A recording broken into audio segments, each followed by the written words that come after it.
Hello and welcome to episode 216 of the Board Game Barrage podcast. We are back, well I never left, from Dice Tower West, and we are here with you again, all four of the tanks. We've got Neil in the orange tank. Hello.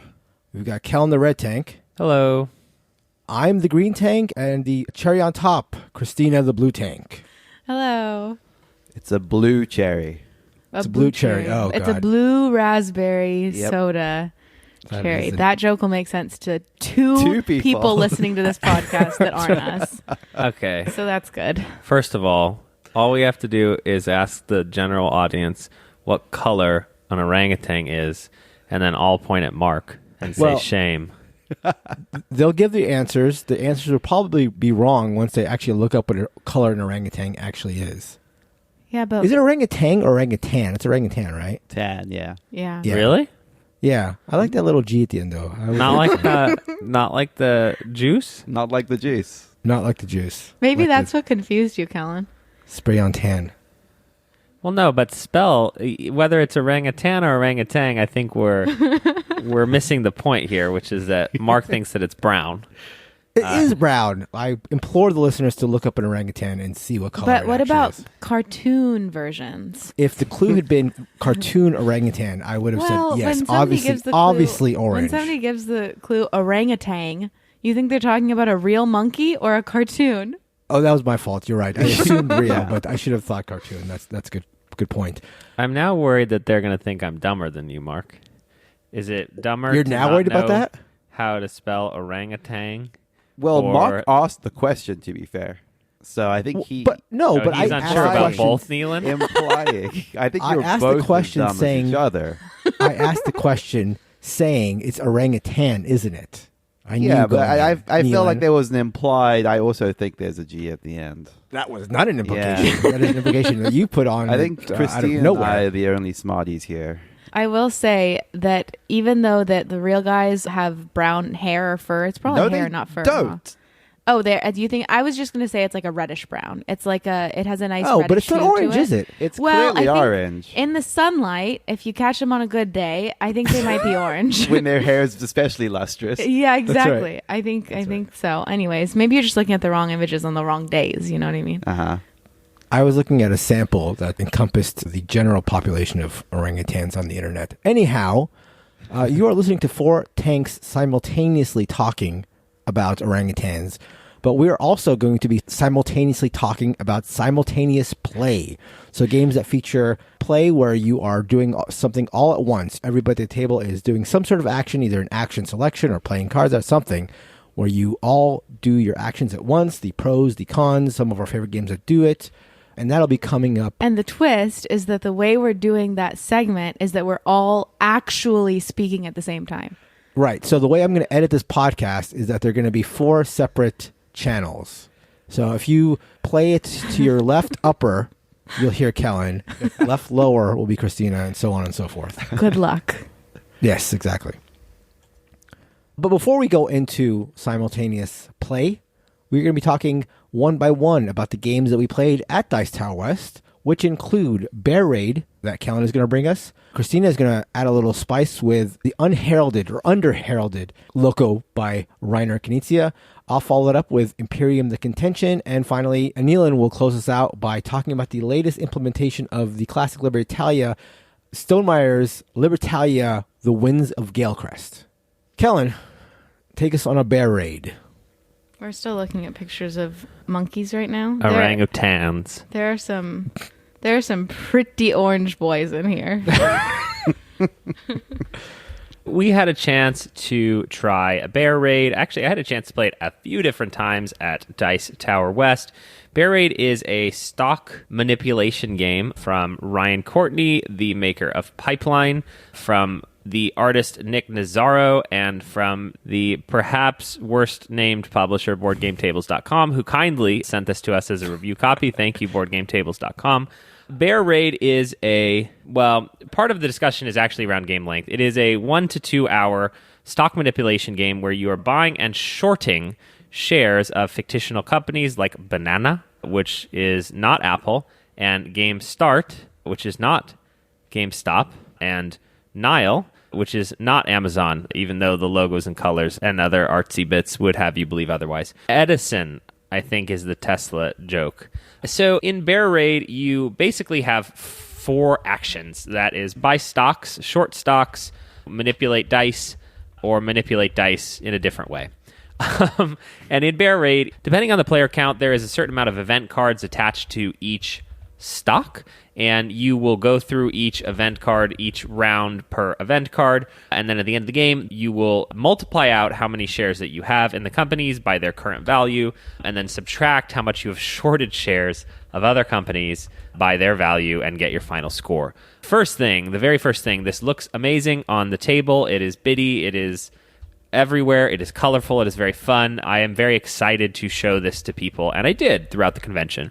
Number 2, if you don't know what shorting stock is, the game explanation for the 3 times that I taught Bear Raid actually started with teaching people what shorting stock meant, because it's not immediately as intuitive as other games. So normally you buy shares and then you pay dividends and then you get money, but the only way to acquire additional capital in Bear Raid is to short shares, which essentially means that you are selling stock that you don't own with the promise that you'll repay it in the future. But the best part about Bear Raid is that if you can bankrupt a company, you don't have to pay it in the future because all of those shares are worth 0, including the positive shares that Mark has, including the negative 30 shares that I have acquired shorting it throughout the course of the game. The system is delightful and simple. It avoids many of the pitfalls of normal stock games where the events feel LOL random by allowing you to manipulate the current event that is about to go off, but also showing you the next event for that stock. So at any time you can see what is going to happen for the next 2 rounds of Bear Raid. The way that you manipulate those events is by pulling dice and ensuring that they're going to be part of the dice roll that will manipulate the stocks, or keeping the dice hidden behind your screen, ensuring that they are not part of the dice roll that will help manipulate the price of that stock. In addition to that, some of the funny things in the game, a stock will split if it gets above $50. So if you have 4 shares, suddenly you have 8 shares, suddenly you'll have 16 shares and 32 shares. It can spiral out of control. I really enjoyed Bear Raid. I think the decisions that you make in it are really straightforward while still providing quite a depth of play. It almost feels like a party game for smart nerds. It probably isn't, and I would say the biggest challenge for me has actually been the length, which promises to be 1 hour long, and I don't think we've gotten through a game in under 2 hours yet. I do think it will go down, but I'm concerned. That is Bear Raid. I know Neelan has played this. Christina has played this, and they are split. One of them enjoys bears, and one of them doesn't. Does the bear hater want to take the stage? I love bears, so I really wanted to love Bear Raid. No, I actually am having a hard time because I think that I could like this game. And I think that I had a really bad time because of the circumstances more than the game. So I would like to play it again. And basically what happened is I kept getting interrupted and I did not hear a single rule. And this is not the type of game that you can... I kept being in my mind like, oh, I'll just figure it out as I play. I'll just figure it out. This is not the game to do that. And I ended up really being confused not the whole game, but it was not the best play for me. So that being said, I think it is very unique. Yeah, I've never played a game before where the only way to get money is by trying to make a company go bankrupt, which are literally trying to short a company and then making it go bankrupt. So that concept is really interesting, and I'd like to see how it plays in better circumstances. Yeah, I can imagine that in an event where you're not necessarily absorbing all the rules and everything is pretty loud around you, there's a lot of process to this game. Like knowing exactly like what happens when you short stock, both just in terms of what that implies and what actually happens with the pieces that need to go behind your board. If you own stock and then you short stock, the stock cancel each other out and you have to slide them to your discard area to find a way to actually get rid of them at the approach time. For a game that has a fairly simple rule set, it has a process that if you're not absorbing that process can just make your game more trying. And I think actually probably the biggest problem with anyone's first game of this is the thing that Kellen alluded to, is it will probably run long just by virtue of working through the steps. And it took me a couple of rounds to get my head around it as well. The way that the stock market moves up and down is very clever, but you can spend a bunch of time looking at the pair of cards for any given company and being like, okay, well, what are all the things that people could do to manipulate this up and down that I have to now account for? And yeah, working through that is cerebral in a way that does belie its nature as a party game. And, it really, really, really worked for me. I thought that of all the stock trading games I played, which is admittedly not a crazy number of them, I think this is the cleverest market prediction system, which is to say, you see where the market could go this turn and where it could go next turn, and all the events that will lead to that happening. And now, what do I need to do to attempt to wrangle some sort of control over that? I thought it was really, really cool because there's not really that much more to the game than the buying and the shorting the stock. Yeah, I loved this. I thought it was great. Do agree that it went on too long. We debated back and forth whether the solution is as simple as shaving off a couple of rounds, and I think that's yet to be determined. Yeah, I think it's a good one. It's a good economic thing, especially for how little rules there are. Yeah, I was really bummed out not getting a chance to play it. Kellen said that he thinks it's a game that I would enjoy, and it certainly sounds that way, but just circumstances prevented it. So I'm interested to give it a shot. I wanted to win one, Mark. And Did you win win both? one I did. You did win one. Oh, you did? Yeah, what do you mean you did? Well, I don't know. I didn't win in my game. Oh, I don't think you won in my game either. Wait a second. Don't do the math, kids. And that is Bear Raid from Ryan Courtney and BoardGameTables.com. That's the publisher name, BoardGameTables.com. You'll never forget where to find them. Well, the weird thing is that actually BoardGameTables.net is the website. That's the weird thing. Oh, boy. All right. Moving on to a game that did not and probably could not in any world be harmed by circumstances. This is Reiner Knizia's Loco, a lesser-known Reiner Knizia that Mark managed to find and dig up, and we played it again and again, as we do with our Reiner Knizia games. So this is a very quick, light card game. Probably like filler level. It's a filler card game, but you can teach someone the rules in like probably less than a minute. So it has that going for it. It's 2 to 4 players, and the way it works, each turn is very simple. All you do is play a card and take a chip. So there are 5 suits, 5 different colored cards, and also 5 different colored chips, and each player starts with a hand of cards. Cards are dealt out evenly to players. 2 cards are removed in the 2 or 4 player game, and 3 cards are removed in the 3 player game. And you are essentially adding to these shared piles in the middle. So if you play a 1 blue and then Mark can play a 2 blue, so you're going back and forth with all of these different colors. The cards are numbered 0 to 5. As soon as any one color has all 6 cards, 0 to 5, in its pile, the game ends. The person who plays the last card gets to take a final chip, and then the game ends. It is very tense. It kind of scratches the Lost Cities itch, but it's a lot lighter than that, I would say, and it's faster. The idea is, as you're playing a card, you don't have to take the same color chip. You can play a card of one color and take a different color chip, or the same color chip. And at the end of the game, the amount of chips you have, the value of the chips are determined by the top card in each pile. So you are sitting there with the cards in your hand that you know a lot of information. You know also that there are some cards that do not exist. So there are some piles that cannot be finished ever. And you don't necessarily know what that is unless you have all 6 cards, which is unlikely.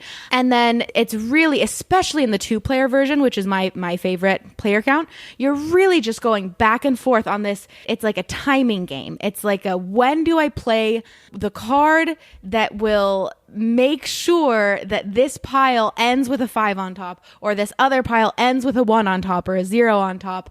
And it just has a really big tension for how small this game is. And it's a quick and fun and tense little battle of wits. And that's Loco. What did you guys think? I really like this. This was a game that was thrown in as a trade. It wasn't something that I was seeking out, and actually would have probably just given it away or not thought anything of it except for seeing Kinezia's name on the title there. I've since found out this game has been rethemed as Wildlife Safari and Botswana, and I think Irish Wolf once. It was called Irish Wolf. But I really, really enjoyed it. I liked the simplicity of it and the tension of every decision that you make, especially the decisions towards the end of the game, although the entire game lasts, 15 minutes, so that you get to those like very tough decisions rather quickly. I really enjoyed it. I really, really enjoyed it. It does have a very Lost Cities push and pull, tug of war feeling, I think. Yeah, that thing I like about not exactly knowing when the game is going to end, which is not really a problem in Lost Cities, but you're playing against the clock in the same way, right? Which is like, how far can I push down this color before the game ends, And I do like that. I do think that it was better for me at 2-player than it was at multiplayer. It devolved into a little bit of who has what and, when are they incentivized to end that game, which has just felt a little bit more chaotic above 2 players. But I did like it a lot at the 3 and 4 player count as well. Like, it for what it is, I said this on the day and I'll say it again, I think it's shockingly good for how simple it is. Like, it is an exceedingly simple game that gets a lot out of an exceedingly simple rule set.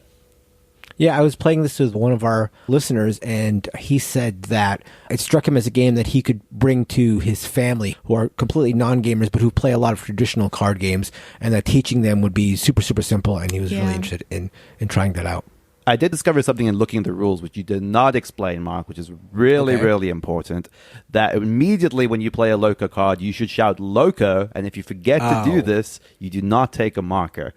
Ooh. The game could only be improved by that additional rule. Yeah, I was worried about introducing the expert rules from the beginning. I thought we would go beginners initially. I think you guys are all loco for enjoying this game. This is terrible. Do not play it, anyone. Okay, thanks. That's helpful. It's not good at 2. It's not good at 3. It's never good. The game is like closer to an Uno replacement with perhaps less strategic depth. Wow. I was with you halfway through that sentence. I think that's the realm it's playing in. But yeah. It's better than Uno. Like by so shockingly good from Neelan. Put that on the box. That would work on the box. That's a nice tagline. That is a nice tagline, and I don't want to end it by saying, and that's Loco, after what Kellen just said. You could end it with, and I'm Loco. And I'm Loco. I'm Loco for Loco. No, that's a banned soft drink. Yeah, for Loco is something else entirely. Oh, that's true. All right. That's Loco. So it won't surprise anyone who listens to the show to know that I like to keep an eye out for board game deals, specifically like local board game deals. And a few months back, when I was on a trip to local board game deals are my favorite ones because they're both have the benefit of being local and loco. But when I was on a trip to LA recently, I found someone selling a bunch of games all in one lot, and I gave it a quick scan and grabbed them all. I just picked them up without really even considering it. I picked out the games that I really wanted and listed the rest up for trade and sale, which is something I want to do. But then all of a sudden, I started getting a lot of trade interest in one particular game. And that game was Imperium the Contention by Gary Dwortsky. I got a lot of interest, including from some notable board game figures in the board gaming world. I won't name any names. So I decided to pull it from the trade list. Industry. Yeah, they were titans of industry, all of them, each one of them. So I decided to pull it from the trades and from the places I had it for sale and gave this game that I hadn't really heard very much about a look. And in fact, we all got it to the table at Dice Tower West. So Imperium the Contention has been referred to as a 4X game crossed with Magic the Gathering in about an hour. The way it works is that a map is made up of a bunch of oversized cards in the middle of the table with each player's home world on one edge of the map. And on your turn, you'll get resources based on the number of planets you control. You'll be using those resources to build ships and play cards out of your hand, all in an effort to either control a certain number of worlds by the end of a turn or by hitting 8 favor points by the end of a turn. You get favor in a number of ways, but primarily it's done by conquering opposing players' planets, which gives you favor and dings their favor. There are a lot of interesting aspects to Imperium the Contention. There are pretty asymmetric factions People who I've seen talk about this have mentioned StarCraft proxies, for example. And in fact, when Kellen and Neelan discussed our play, I know they're using terms like Zerg and Terran, which I know come from StarCraft, but not much else about them. There's Talk also about what you don't know. What I don't know. There's a third faction, right? There's Zerg, Terran, and what's the last one? Protoss. Only Neelan's favorite faction ever, because he's a tryhard. I actually think I was more of a Zerg player, but okay, I'll accept. Oh, really? Yeah. I would have just assumed you were a Protoss. yeah, no, Actually, we've never had this conversation. Yeah. I was definitely main Zerg. Anyhow, there's also the fact that the map doesn't allow for much room to avoid conflict, so things get thrown together right away. I also like the fact that there's only one kind of resource, and acquiring it is pretty straightforward. You don't have to worry about like multiple types. And is that resource actually called resource, like you told us? I think it might be called just resources. I think so. I actually think so. I don't think there's like a cute name for it. And in line with the topic of today's episode, I enjoy the way that you play the cards out from your hand, which is through a simultaneous card play round. I'll cut to the chase and say that I really liked Imperium the Contention, which, spoiler alert, was a fairly contentious take at our table. I'm sure everyone who played will pipe in with their own takes. I think the best praise that I can give this game is that I really enjoyed myself despite the fact that I was in a distant last place. I found the game moved at a really nice pace. I think our game took about 90 minutes, give or take. And again, that was our first game. And I like the way that all the players were pushed up against each other almost from the get-go. I think my favorite part, though, was the asymmetric nature of the factions. Despite the fact that I was losing so badly, I was really excited by the possibilities of my faction's powers. And once we were done, I was really excited to look at the other factions and, play them or play my faction again. Sort of the feeling I got when I played Cthulhu Wars the first time. This is, I guess, in not many ways analogous to Cthulhu Wars, but there's that excitement of, I want to try my faction out again and see what it could do. And I also want to look at the other factions and see what they can do. What did you all think about Imperium the Contention? This was the best game of Dice Tower West, in my opinion. I think I'm with you, Christina. I loved this. I think there were, and I feel like Kellen's already ready to butt in and No, that's just such a good joke. There were just so many things that I loved about this game. I think, like Mark mentioned, because of how tight the map is, you were just running into each other almost immediately. And the way battle works is really fun and really easy because you can math it out in advance.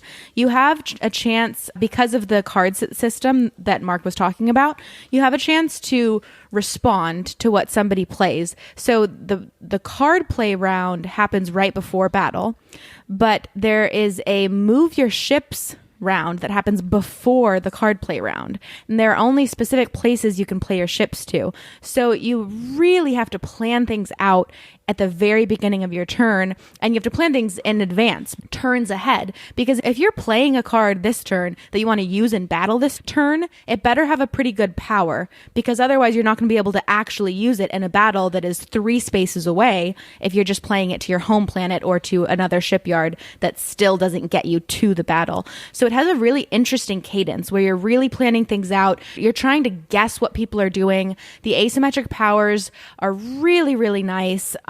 I loved everything about this, and it was like a little over an hour. I mean, it was it was tense the entire time. It was super easy to discover new colonies or to discover new planets. Everything about it just felt like it moved so smooth and quickly, and it was just tense. It was harsh. We were really battling every single turn, but it felt good. It was like this upward motion. Well, maybe that's because I was winning, but it was a thing where you didn't really feel bad when people were attacking you because, again, you're all in a really tight box, and you know that you have to sort of be attacked. No, right? Definitely not. Just to be okay, go for it. Well, you were never in a position where you could win, so you were not getting attacked. Definitely not. Hard. What? I never could win? No. Sorry. You were in a game of Bash the Leader. You were never the leader. So okay, yeah, okay, that's fair. No. I'm not. I'm not even trying to insult you. I can do that all day. No. But no. What I'm saying is I went up early, and then got into a 3v1, and then got pummeled into the ground, and then spent half the game unable to do anything. Sure, That's okay. That's literally the arc of the game. And so that's not bueno. And again, I think I was playing for StarCraft fans the Zerg faction, so I should go up and I should at the beginning of the game, and that is the opportunity to strike. But it isn't the case where everyone is in it every turn no matter what. It has sort of the same problems as Twilight Imperium, which is that you can be out of the game after a couple of turns. Now, I think it's much less of a problem when it is 1/6, to 1/12 of the game length. So I think the best thing I can say about this is it does echo what it feels like to be playing a bigger, more epic, grand game, but I'm not sure it avoids the pitfall of that. Not to be too riding the line, but I think you're both right. I leaned so much harder towards Mark and Christina on this. I loved this. This was also probably my favorite game of the weekend. But I do think it doesn't avoid some of the multiplayer conflict problems that this genre typically has, which is to say, if you are the one to get knocked down early, you are probably out of it for the rest of the game. But I think that's also part of the joy of why I think this is great, because it's an hour-long game, like you said, Calvin. It replicates a lot of what the inspirations for it are, which is like Magic the Gathering. If I play my powerful card in Magic the Gathering and your tableau is decimated as a result, we're just mostly riding out the rest of the game while you wait to see what card you can recover with. And yeah, those games are also shorter, but it still has that. And whether you think that's a problem or not is part and parcel of your feelings with that style of game where you can get hit hard into submission very early and not recover. And I agree with you, that doesn't always feel great, but I think the game's length sort of makes up for that for me. I also think that, to your point, it does replicate the feeling that I want out of a larger 4X game, right? This is very close to everything I wanted out of a Twilight Imperium or an Eclipse, but the rule set is so simple. The game length is so short. I thought it was just such a breath of fresh air in a world where we've been trying to do 4X but short for what feels like forever. This felt like the one that actually got there for me. Yeah, I agree. And I think that is such a boon to this game because, sure, it was not the best 4X game in existence. This did not do battle better than any other game, per se. But I think that it did everything very well. And also, it was super, super short. So it just, everything becomes even better because of how it was able to accomplish that in such a short rule set and in such a short gameplay where you can just run it back and run it back and run it back. Yeah. And try the different factions. And I mean, and that's the joy of discovering either different factions or different ways to play the same faction is one of the things that I love most about these games. But often you don't get to go super, super deep down one faction because each game is so long, but in this, right, you really could, And I think to that point, I did almost want to run it back right away. I did too. Let's rotate decks or swap out decks and do this again. Yep. And we didn't end up doing this, but we were all talking about I'll play this with you tomorrow if you want to, because to me, it had that this is exciting. I want to grapple with this more. Right. Yeah, exactly. Despite the fact that I was justifiably getting picked on because I was weak in the early middle of the game, I still was very excited by the things that my faction could do that I didn't see anybody else around the board doing. I don't know how else to not harp on, over half of my turns generating 3 income and not being able to play any of the cards in my hand and then passing while you guys kept attacking. How can you like a game like that? You just you can't. I was on the other side of that, though. I was getting destroyed by Christina and Neelan. I was out of it. No, you were involved in the conflict, though, late in the game, way later than I was in the game. You were still doing things. Okay, I was doing literally nothing. Okay, sure. That's fair. I do see that as a problem. And again, it's a problem with the genre. Yeah, and I think, and to be fair, that is not the simultaneous card play I also find distasteful, and the turn order problem I find distasteful in how movement works. But again, I agree that it being 90 minutes or less makes up for a lot of that. I also think the fact that there are extra cards that you can add to your deck in between rounds is a knock for me, but for other people, that's going to be a huge selling point. I would prefer just the deck of cards to be the deck of cards versus allowing you to do that sort of extra step of deck construction outside of the game, that's a turn off for me. But I think, again, that's total personal player preference. Totally. I do also think it is worth clarifying, because that is usually a knock for me as well. But we are talking about like pre-constructed decks that are in the box, and you could just conceivably play with right out of the box. If that is also not your flavor of card game, you don't have to touch the deck construction. Yeah, and I don't think I really probably will. I didn't find any appeal in that. But like Kellen said, it will be a big appeal for some people, for sure. That is Imperium the Contention from Contention Games. So we also all played a couple of games of Libertalia, Winds of Galecrest, which is a reimagining of Libertalia, which is a 2012 game from Paolo Mori that kind of got really hard to buy in the last 5 years. So Stonemaier and Paolo Mori have teamed up to re-release Libertalia in a new form with some brand new art, a few small mechanics changed, but otherwise largely the same game. The premise of Libertalia Winds of Galecrest is that you are all a crew of sky pirates. Everyone has a deck of 40 cards, and at the beginning of each round, of which there are 3, one player is going to randomly choose 6 of those pirates. Now, each of these cards is numbered 1 through 40, and each of them has a special ability associated with them. So one player picks out 6 at random, then every other player matches the same 6 cards from their deck. So you all have the same hand of 6 identical pirates.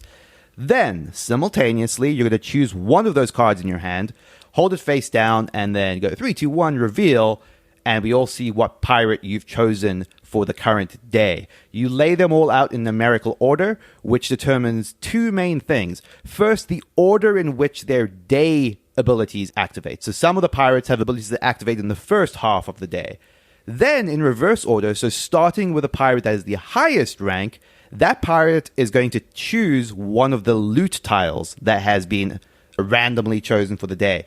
So, at the beginning of every week, you're going to choose 4 random loot tiles, put them on each of the days, and these are going to represent treasures that pirate can grab from highest to lowest rank. And these could be things like 4 points at the end of the week, the ability to kill another player's pirate, or some bad tiles as well, like tiles that kill the pirate that takes the treasure, or that will just keep reducing your coins every single day. So one person, as you can imagine, who's got the lowest ranked pirate in the ship, is going to get stuck with the worst tile of that day.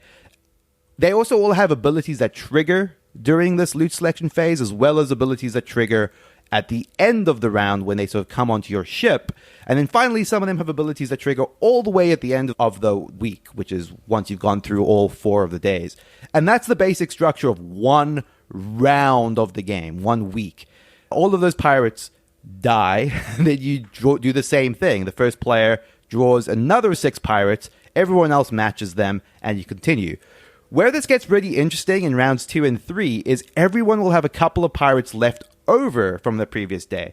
So as the game goes on, there's a little bit of uncertain knowledge about, wait, did Neelan use his thief in round 1? And then, no, Neelan breaks out the thief in round 3, and get got, Mark, I'm taking that chest tile from you because you didn't see that coming. And that's the fun of the game, right? Like, it's a simultaneous reveal, and then the surprise of what you got and what it's going to do and how high ranked it is and what that means for the treasure you're going to be taking is the fun of the game. I had played the original Libertalia once before in Board Game Arena and had a pretty negative reaction to it, but that is largely because I don't think it's a game that works asynchronously online at all. But I had a lot of fun with this in the physical form. I think the new version is lovely. I think the art is a little bit divisive. I happen to like it. It's vibrant. It's colorful. I think the character designs are not all amazing, but they're fun at least.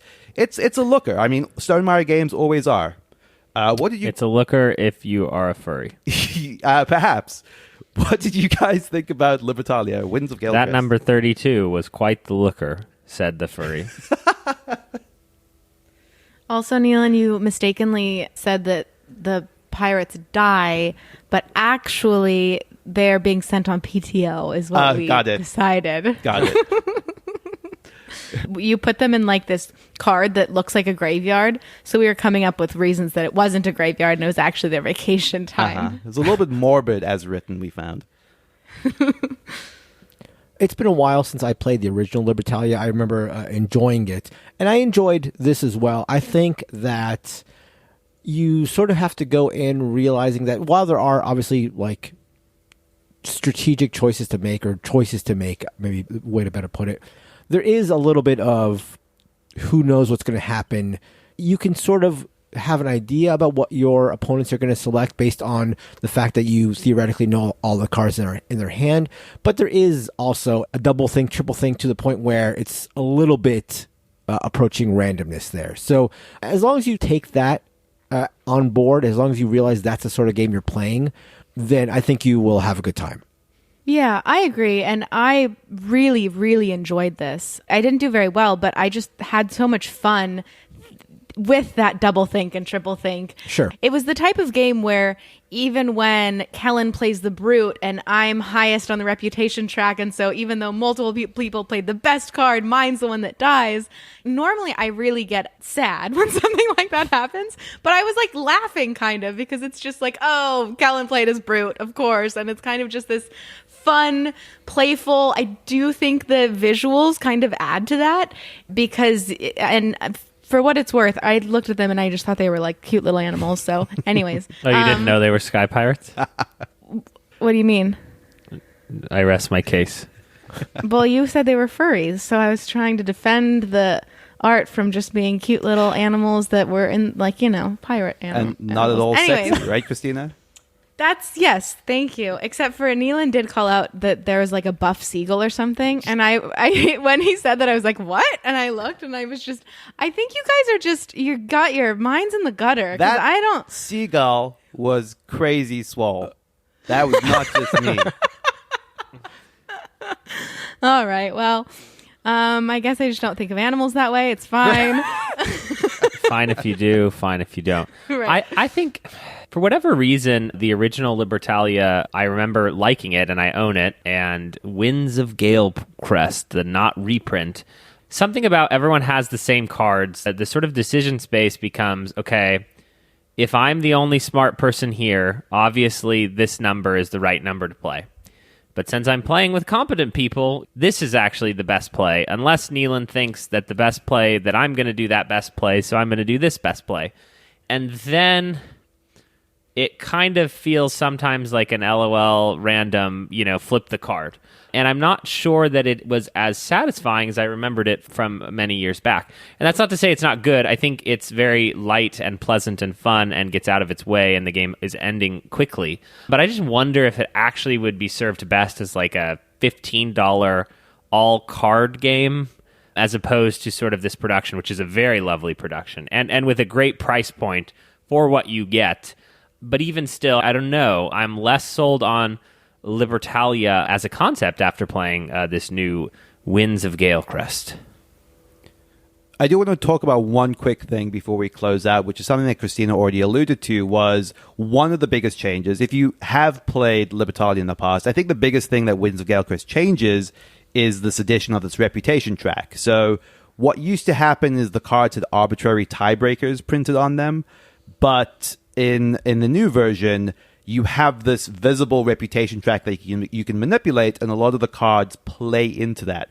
There was perhaps some skepticism in the first game that reputation was too important, but I kind of found in subsequent plays that enough cards reward low reputation as high and give you the ability to move up and down that track that it actually felt like a fun little new system. It didn't bother me at all, and in fact I felt it added something to the game rather than what felt pretty arbitrary before. That is Libertalia Winds of Galecrest. Before we get into our discussion of simultaneous play, a quick shout out that if you want to be part of our listener top 20 games of all time, you need to submit your list at boardgamebarrage.com/top20. That is TOP, the number 2, the number 0, before the end of day Saturday, the 12th. So again, boardgamebarrage.com/top20. By the end of day, Saturday the 12th, to be included in our listener top 20 games of all time, which we'll be discussing on a future episode. So that'll be fun. But what else is fun is playing games simultaneously, right? Parallel Right. play, one of my favorite things. Parallel play, simultaneous No, don't do that. That's Don't not drag true. his parallel play into this, Neelan. Neelan, you know what you're doing.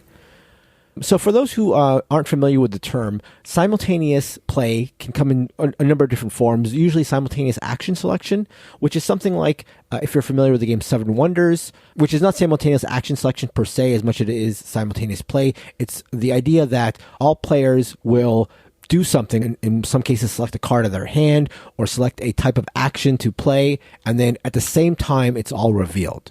So in Seven Wonders is a drafting game where you're drafting a card from a hand, and then at the same time everybody around the table is going to reveal the card that they've played.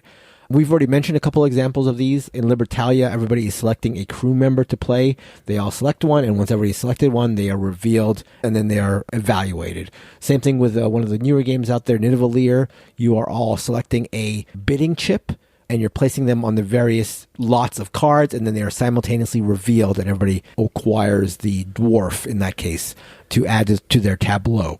Sushi Go is another popular quick game that involves drafting and simultaneous selection of cards.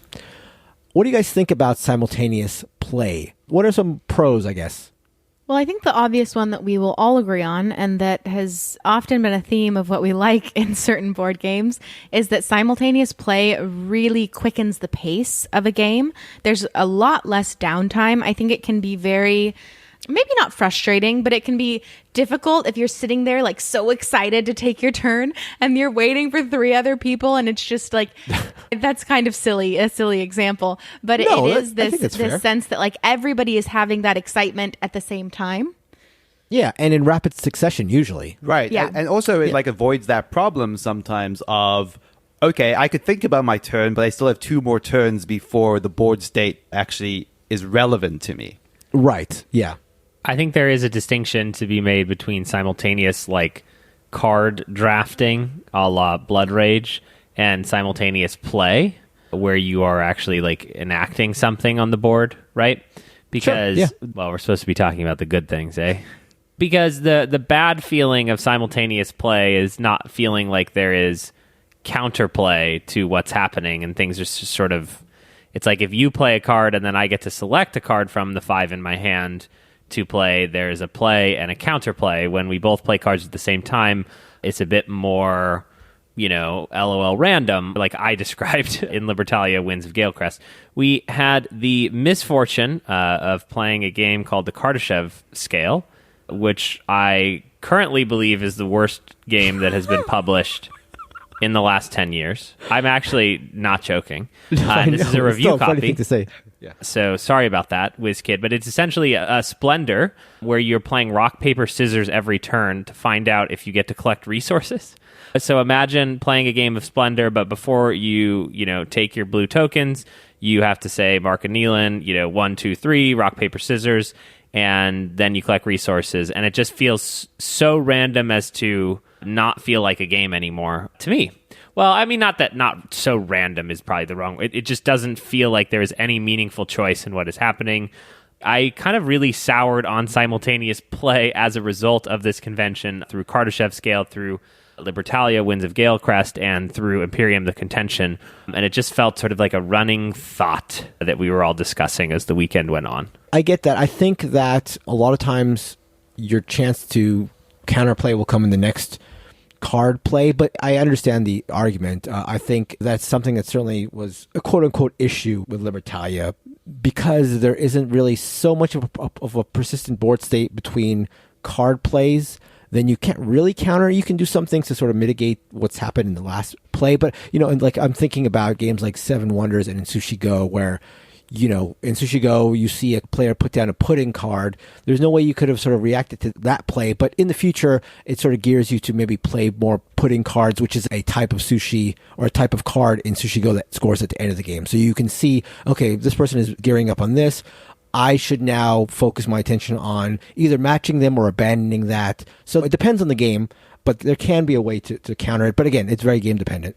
Well, even in Imperium, and I don't think Helen would agree that this solved it, but there's a bluff card so that the playing cards phase doesn't end until everyone plays their bluff card, which essentially makes it so that as long as somebody plays a card, there will be another round of playing cards. So if somebody plays a card that affects you, even if you played a bluff card, even if you passed, you get a chance then to come back in and play a reaction to that card. So, I mean, I do think that is a counter to what you said. Yes, I think that the idea of the bluff card really works for me in a 2-player game and really falls apart in a 4-player game and might be okay in a 3-player game, which is to say that the counterplay... This card really annoyed me. So Mark and Neelan are laughing and nodding along here because it didn't annoy them, but it's sort of this... If I want the round to end, I'm like, everyone bluff. Like, what tended to happen is whoever bluffed the most got to play their cards last, which was a minute advantage. And so that player felt like they were smarter than the rest of us, like that they had sort of like bluffed their way into that when in fact like... But they literally were taking a risk, because if everyone was taking that risk and everyone played a bluff card in the first play, then like you wouldn't get to play your card that you desperately wanted to play. So you are taking a risk of just bluffing in the first. Right. Again, I think that risk is lessened by the amount of the more players there are in the game. Yeah, and I think that's definitely true. Like, I think that in round 1 of Imperium the Contention, you can somewhat assume that someone else will be playing a card, so it's safe to play that bluff. But the way I kind of see it, I never saw it as like a delaying tactic. And I'm being quite honest. What I saw it as throughout our game of Imperium the Contention was, am I okay with the board state as it is right now? If so, I don't need to spend resources. I don't need to play that card that might be more useful later. So that's when I would play my bluff, which honestly should just be called pass. Bluff actually makes it feel more weird than it should, like it is like this clever manipulation. But as soon as someone does play something that changes the board state, it's suddenly go like, okay, now this decision got harder. Am I still okay with the board state, or do I want to go in for another round of this? And I actually thought that that was one of the best examples of simultaneous play working in a way that actually felt kind of clever in a card-based system, especially in the multiplayer context. And I think the thing that kind of highlighted that for me was how badly the turn order structure of the move phase felt by comparison. Yeah, I think I would just rather it be round robin, and I think the only thing it's doing is speeding up the game. One thing I wanted to mention real quick is there's something that simultaneous play does sometimes replicate very well, which is the way it's used in a game like Gods of Atlantis. The genre that Gods of Atlantis is replicating is one where there is such a flurry of action that it sometimes just feels like this little bit of a mad scramble. It's not as simple as, oh, that person did this thing, now I'm going to decide what to do in response to that person. The game moves too fast for that. And simultaneous play feels a little bit like, this is the thing I want to do, but I don't really know how this is going to work out, so I'll try it and see what happens. And it just feels a little bit like best intentions but lost in a scramble of chaos, which is pretty close to like my experience playing MOBAs online, at least. I think the big moments are big, but they also deflate quickly in like one burst versus sort of a rising tension that a round robin system will give you. You know, I think about even like auction games, which isn't exactly what we're talking about, but when you have a blind auction, the bids could be 1, 2, 3, 17. And the high and low of being the player to, you know, pick 17 or the player to pick 3, where in a normal round turn-by-turn auction, it would be 1, 2, 3, 4. And that has different considerations that I think are interesting to think about depending on the game, but I do think it increases some ability to just sort of feel bad or to whiff like entirely. You know, everyone goes right and you've gone left, and there's one idiot in the room and it's you. One thing that I don't love about simultaneous play is specifically when you're playing a more complicated game, and I know that this isn't an exact tie into what we're talking about, but the thing that comes to mind for me is a game like Sidereal Confluence, where it's super complicated and you are so intensely focused on what you're doing that you can't give enough attention to what the other players are doing. I think that's a great example, and like, funnily enough, that this was like really heightened for me this weekend, because I played my first 9-player game of this at Dice Tower West, which I'd never done before. And let me tell you, if you think you can focus on what 8 other players at the table are doing at the same time, you are wrong. Because what ends up happening is you start looking around and be like, oh, I really want that octagon over there. But then you get caught in a discussion with someone to your right, and before you know, that octagon is gone. And yeah, it feels bad because you just don't have that much attention to pay at any given time. But I do think the thing that is like so cool about that, though, is that, yeah, a 9-player game of Sidereal Confluence still takes 2 hours to play, and like that just wouldn't be possible without the Simultaneous. Right. I think that my sort of net on Simultaneous play originally was, I don't like it, and I've sort of evolved it out to say that I prefer it when the impact of any individual turn is much smaller. So like a game like Six Nymph or Hot Lead, it's like a simple card game where everyone is choosing a number, but each turn is very small, and then you just take another turn and it happens again. I think that like even a game like Libertalia can be like won or lost on the second or third person that you play, in my opinion, or a game that allows for better counterplay, which is like you have the simultaneous play, but then someone could do something to interrupt that result strategically with a card that they have. I like to still feel control, and when it feels, I guess Six Nymph has a lot of control. That's my net. Ha ha ha. Yeah, it's a tough one. It's a weird mechanism that's used quite broadly, but I don't know that it should only be used to speed up games. I feel like it almost needs to be used intentionally and may not be applied as well as it can be. So that's going to do it for our discussion of simultaneous play. Go to boardgamebarrage.com/Discord and go to our podcast channel where we talk about the week's episode and tell us what your favorite bits of simultaneous play are, maybe some of your least favorite bits of simultaneous play are, and maybe tell us what your favorite and least favorite games that have simultaneous play are. We're always looking for recommendations and to spark some discussion. So boardgamebarrage.com/Discord and go to the podcast channel for that. And you can find a bunch of other channels if you want to take pictures of your pets and show them to people. There's a channel for that. You're going to talk about books. There's a channel for that. We've got everything. Whatever you need, it's there. It is there. You can find our site at boardgamebarrage.com, our wiki at boardgamebarrage.com/wiki. We are on Instagram, Facebook, Twitter. If there is a method of social media, we probably have a presence, and if we don't, let us know, and then we'll have a presence there. So we'll be all over the place. TikTok. What's that? What if somebody says, Mark, I want you to be on TikTok? I mean, sure. If that's what the kids want. I always try to appeal to the kids. If Mark had a lawn, he would tell people to get off of it. That's true. That is certainly the case. And a big thank you, as always, to Heart Society for our intro and outro song, What's on Your Mind, Kid? And until next week. Okay, so we got to say this simultaneously. Ready? 1, 2, 3. Goodbye. Bye. Goodbye. Oh, shoot. I thought we were going to say have a good night or something. Have well, a you good could time. have. Yeah. Okay, yeah. You had the that option. might be better It just should be because it'll sound simultaneous. more intentional. So now we all talk at the It's same time. longer. Talk at the same Yeah. time. Talk Have at the a same good time. Bye, night. everyone. Have a good It's been night. great. Have fun. Enjoy your next Kellen's week. favorite thing about Have a board good games night. is that he likes to win.